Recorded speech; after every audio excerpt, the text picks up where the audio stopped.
কোটা সংস্কার আন্দোলন নিয়ে দেশ যখন উত্তাল তখনই অনেকটা চুপসে ছিল ক্রীড়াঙ্গন। এবার সেই নীরবতা ভাঙলেন দুই তরুণ ক্রিকেটার। সাহস নিয়ে মুখ খুললেন তারা।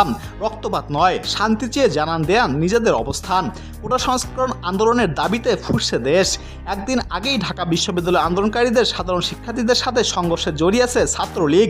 এই ঘটনায় আন্দোলনকারী বহু শিক্ষার্থী আহত হয়েছেন, রক্তাক্ত হয়েছে রাজপথ, যা চোখে পড়েছে তাহিদ হৃদয় আর শরীফুল ইসলামের।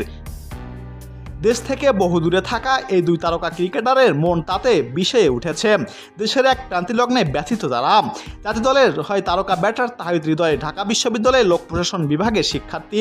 পেশাদার ক্রিকেটার হলেও প্রিয় শিক্ষা প্রতিষ্ঠানের সংকটময় মুহূর্তে অন্য সবার মতো তিনিও উদ্বিগ্ন দেশের এমন অবস্থা নিয়েও।